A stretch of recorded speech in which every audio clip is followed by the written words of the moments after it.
زموږ کوم ځینې پښتانه دي دا پر لټ کمیټې ته مثال دمکي ورکوي چې موږ اوس درځو سبا درځو موږ هړتال ماتوو د ټوپکو په زور باندې که رښتیا مو راوړي یاست د ټوپکو په زور راسئ بیا به وګورو چې دا ټوپکان تی وړي او که دلې بیا تی استعمالوي. بسم الله الرحمن الرحیم. سلامونه وطنوالانو، خدای دې وکړي چې ټوله جوړ روغ بیاست. وطنوالانو لکه څنګه چې تاسو معلومه ده د 8 میاشتو څخه دروازه بنده ده. دا دروازه د پاسپورت چې کوم جاري کېږي د دې په خلاف باندې بنده ده او د دې د پاسپورت خلاف په چمن کې پر لټ ناستي.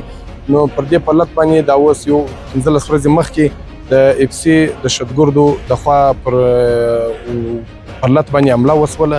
په دې کې 2 شهیدان سولو او تر 15 شلو پورې زخمیان سولو. نو بیا د هغه بعد د پرلط کمیټې دا د فیصله وکړه چې کوژک بندو، د پاسپورت افیس بندو. نو اوس دا وخت پاسپورت افیس هم بند دی او کوژک هم بند دی.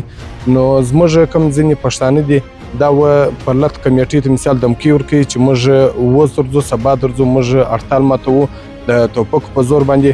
که رښتیا مو راوړي یاست د ټوپکو په زور راسئ بیا به وګورو چې دا ټوپکان تی وړي او که دلې بیا تی استعمالوي. دلته د ټوپک په زور هېڅ چا هم لاره نه ده خلاصه کړې. انشاءالله الله مهربانه دی په ورځ 2 درې کې به یو فیصله به وسي. انشاءالله یو لاره به انشاءالله خلاصه سي. که چیرې نه څه نور هم موږ دا سخت قدمونه سختوو دا لاره بنده ده. سبا د کیدای سي ورځ 2 درې بعد د اف سي کلي مخ بند کو، ډي سي افیس بند کو، نور چې کوم ځایونه دي دا بند کو.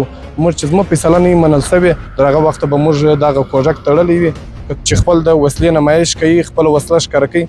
بس موږ ورته هرکلی دی ارادې سي بیا به وګورو چې دی وسله څنګه وړي او څنګه ځي. د ټول د ښار د ځوانانو څخه خواست کوو چې په دې هړتالو په دې کې د خپل شرکت یقیني کوي.